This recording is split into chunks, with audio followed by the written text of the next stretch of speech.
ब्रह्मांड के उस हिस्से में जहां समय भी थमकर सोचता था, एक शक्ति धीरे धीरे सब कुछ अपने अधीन कर रही थी। वो था थैनोस। उसकी आंखों में विश्वास था, लेकिन वो विश्वास करुणा का नहीं, नियंत्रण का था। संतुलन, यही इस ब्रह्मांड का नियम है। थैनोस धीरे से बोला, यह शक्ति मेरे हाथ में के है। लिए विनाश जरूरी ब्रह्मांड अब मेरे आदेश का पालन करेगा। उसके लिए संतुलन लाने के लिए सब कुछ बदल जाएगा। लेकिन बाकी ब्रह्मांड के लिए मैं अकेला हूं जिसने संतुलन लाने का साहस किया। तुम्हारी दुनिया अब मेरे अधीन है। प्रलय अपरिहार्य है। दूसरी ओर शांत, निर्मल और असीम ऊर्जा से भरा एक दिव्य लोक, जहां कोई अहंकार नहीं था, सिर्फ सेवा और समर्पण था। वहीं विराजमान थे हनुमान। उनकी शक्ति अपार थी, लेकिन उनके हृदय में केवल विनम्रता थी। उनके लिए शक्ति का अर्थ था रक्षा करना, सेवा करना। जय श्री राम। ओम हम हनुमंते नमः। जब थैनोस के कर्मों से ब्रह्मांड का संतुलन डगमगाने लगा, तो वो संतुलन जो धर्म से बना था टूटने लगा। एक क्षण ऐसा आया जब आकाश खुद पुकार उठा। जब शक्ति धर्म के विरुद्ध हो जाए तो भक्ति को जागना ही पड़ता है। हनुमान जी ने अपनी आंखें खोलीं। उनकी दृष्टि में क्रोध नहीं था, लेकिन एक अटल संकल्प था। जहां अहंकार बढ़ता है, वहां धर्म की रक्षा जरूरी हो धीरे जाती धीरे है। संतुलन टूट रहा है। प्रकाश मंद पड़ रहा है, अंधकार भारी होता जा रहा है, दरारें बढ़ रही हैं, कण गिर रहे हैं। यह असंतुलन चेतावनी दे रहा है, कौन सा पलड़ा भारी होगा, अंत निकट है। ब्रह्मांड में असंतुलन फैल रहा है। ग्रह अपनी कक्षाओं से धीरे धीरे भटक रहे हैं, गहरी दरारों से चटक रहा है। यह ब्रह्मांडीय अस्थिरता का चित्र है। उसी क्षण दो शक्तियां, दो विचारधाराएं एक ही ब्रह्मांड में आमने सामने आने लगीं। एक तरफ था अहंकार, जो खुद को ईश्वर समझ बैठा था, और दूसरी तरफ थी भक्ति, जो खुद को केवल एक सेवक मानती थी। युद्ध अभी शुरू नहीं हुआ था, लेकिन असली टकराव शुरू हो चुका था। विचारों का, विश्वास का और सत्य का। आसमान अचानक भारी हो गया था, जैसे पूरा ब्रह्मांड अपनी सांस रोककर उस एक पल का इंतजार कर रहा हो। थैनोस ने धीरे से अपना कदम आगे बढ़ाया। उसकी उंगलियों में जड़े पत्थर हल्के हल्के चमकने लगे। उसकी आंखें अब शांत नहीं थीं, उनमें एक अजीब सी तीव्रता थी, जैसे वो खुद को साबित करने के लिए तैयार हो। तुम समझते नहीं हो, उसने धीमी लेकिन भारी आवाज में कहा। मैं जो कर रहा हूं वो जरूरी है। दूसरी तरफ हनुमान ने बिना किसी जल्दबाजी के अपना स्वरूप थोड़ा सा सीधा किया। उनका चेहरा अब भी शांत था, लेकिन उनके चारों ओर की ऊर्जा बदलने लगी थी। हल्की सी हवा अब तूफान में बदलने लगी। दोनों ने एक साथ अपने कदम जमाए। जमीन कांप उठी।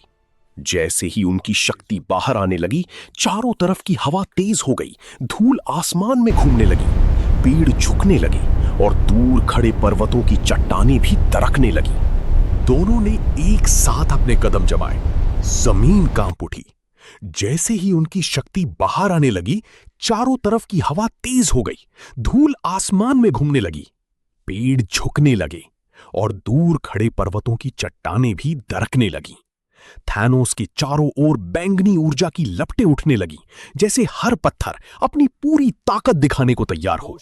वहीं हनुमान जी के चारों ओर एक दिव्य आभा फैलने लगी, सोने जैसी चमक, जो सिर्फ ताकत नहीं, श्रद्धा और विश्वास से भरी थी। एक पल, बस एक ही पल, दोनों ने हल्का सा अपना स्टैंस बदला। कैमरा जैसे खुद हिल गया हो। धरती ने जैसे उस टकराव को पहले ही महसूस कर लिया हो। हवा अब चीखने लगी थी। ऊर्जा इतनी बढ़ चुकी थी कि आसपास की जगह मुड़ती हुई सी लगने लगी। थैनोस ने अपनी मुट्ठी भींची। अब खत्म। हनुमान जी ने अपनी आंखें बंद की और बस एक शब्द कहा, राम। और उसी क्षण दोनों की शक्तियां अपने चरम पर पहुंच गईं। पूरा ब्रह्मांड उस पहले वार का इंतजार कर रहा था। पहला वार होने ही वाला था, लेकिन उसी क्षण अचानक आसपास की दुनिया बदलने लगी। धरती, आसमान, तारे सब कुछ जैसे खिंचकर एक ही बिंदु में समाने लगा। थैनोस ने चारों ओर देखा। ये क्या हो रहा है? उसने अपने पत्थरों की शक्ति को महसूस किया, लेकिन इस बार कुछ अलग था, जैसे कोई और शक्ति उससे भी ऊपर इस जगह को नियंत्रित कर रही हो। हनुमान जी शांत खड़े थे। उनकी दृष्टि गहरी थी, जैसे वो इस स्थान को पहचानते हों। ये कोई साधारण स्थान नहीं है, उन्होंने धीरे से कहा। ये वो जगह है जहां हर लोक की सीमाएं समाप्त हो जाती हैं। वो स्थान था एक ऐसा रणक्षेत्र जो ना पूरी तरह पृथ्वी था, ना पूरी तरह अंतरिक्ष, और न ही केवल दिव्य लोक। यहां एक तरफ टूटे हुए पर्वत थे, जैसे रामायण की युद्ध की गूंज अब भी उनमें बसती हो। दूसरी तरफ तैरते हुए ग्रह, बिखरे हुए तारे, जैसे किसी ने पूरे ब्रह्मांड को टुकड़ों में बांटकर यहां रख दिया हो। आसमान स्थिर नहीं था, कभी नीला, कभी काला, और कभी उसमें अनगिनत आकाश गंगाएं घूमती हुई दिखती। नीचे की जमीन हर कदम पर बदल जाती, कभी पवित्र भूमि जहां मंत्रों की गूंज थी, तो कभी वीरान पत्थर जहां सिर्फ शक्ति का राज था। थैनोस ने अपनी मुट्ठी कस ली। कोई फर्क नहीं पड़ता ये जगह क्या है, मैं हर जगह जीत सकता हूं। हनुमान जी ने हल्की मुस्कान के साथ कहा, तुमने कई दुनियाएं जीती होंगी, लेकिन ये स्थान जीतने के लिए नहीं है। थैनोस ने तिरस्कार से पूछा, तो फिर ये किस लिए है? हनुमान जी की आवाज गूंज उठी, यहां केवल सत्य तय होता है, और आज ये तय होगा कि शक्ति बड़ी है या धर्म। हवा फिर से तेज हो गई। अब ये सिर्फ दो योद्धाओं की लड़ाई नहीं थी, ये दो ब्रह्मांडों की टकराहट थी, और इसी अनोखे रणक्षेत्र में पहला वार होने ही वाला था। हवा अब तूफान बन चुकी थी। ऊर्जा इतनी तीव्र थी कि पूरा रणक्षेत्र कांप रहा था, लेकिन उस शोर के बीच एक अजीब सी खामोशी भी थी। थैनोस ने अपना हाथ उठाया, पत्थरों की चमक बढ़ने लगी, पर इस बार उसके चेहरे पर हल्की सी झिझक थी। एक पल के लिए उसके मन में एक आवाज गूंजी, क्या मैं सच में सही हूं? उसे याद आए वो अनगिनत चेहरे जो उसकी संतुलन की परिभाषा में खो गए थे। उसने खुद से कहा, ये सब जरूरी था, ये बलिदान था, ये दिन आएगा। लेकिन उसके भीतर कहीं एक छोटी सी शंका अब भी जिंदा थी। दूसरी ओर हनुमान ने अपनी मुट्ठी हल्की सी खोली। उनकी शक्ति पूरी तरह जाग चुकी थी, लेकिन उनके हृदय में एक सवाल उठ रहा था, क्या हिंसा ही एकमात्र मार्ग है? उनके लिए युद्ध कभी लक्ष्य नहीं था, वो तो हमेशा रक्षा और सेवा के लिए खड़े हुए थे। उन्होंने थैनोस की ओर देखा, एक शत्रु के रूप में नहीं, बल्कि एक ऐसे जीव के रूप में जो अपने ही विचारों में उलझा हुआ था। तुम्हारे अंदर अब भी द्वंद्व है, हनुमान जी ने शांत स्वर में कहा। तुम पूरी तरह अंधकार नहीं बने हो। थैनोस ने गुस्से में जवाब दिया, कमजोरी मत समझो इसे। लेकिन उसकी आवाज में वो पहले वाला आत्मविश्वास नहीं था। अगर तुम्हें अपने मार्ग पर संदेह है, हनुमान जी ने आगे कहा, तो रुक जाओ, अभी भी समय है। एक पल, बस एक पल के लिए पूरा ब्रह्मांड जैसे थम गया। थैनोस की मुट्ठी कांपने लगी। उसके सामने दो रास्ते थे, एक जहां वो अपने अहंकार को और मजबूत करे, और दूसरा जहां वो अपने ही बनाए रास्ते पर सवाल उठाए। लेकिन अगले ही क्षण उसकी आंखों में फिर से कठोरता आ गई। मैं बहुत दूर आ चुका हूं, अब पीछे नहीं मुड़ सकता। एक रास्ता अंधेरे में समाता है, दूसरा रोशनी की तरफ ले जाता है। तेरा फैसला तेरे हाथों में है। ये पल तेरी किस्मत लिखेगा। मैं वो बोझ उठाऊंगा जो कोई और नहीं उठा सकता।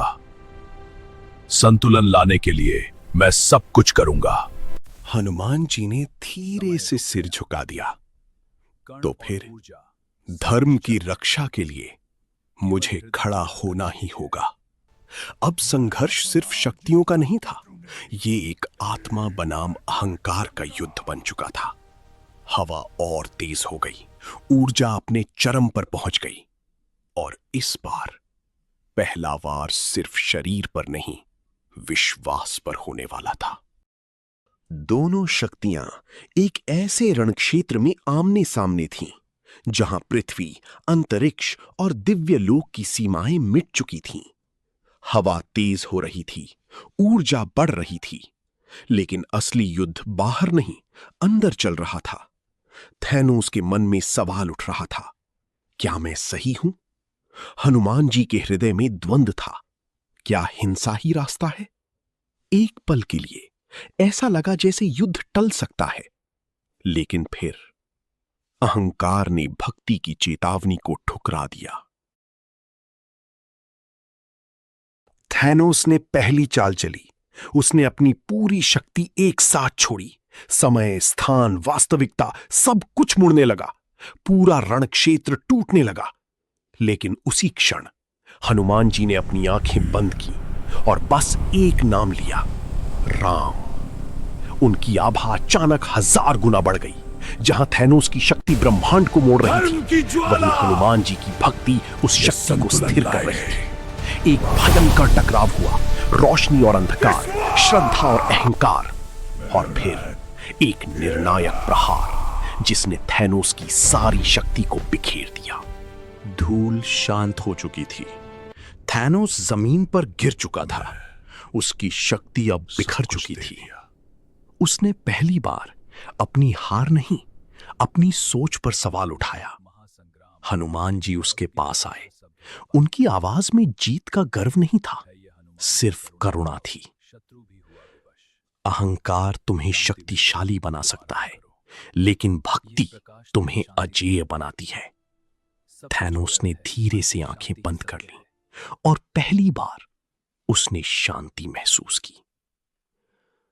हनुमान जी आकाश की ओर उठे और उसी प्रकाश में विलीन हो गए।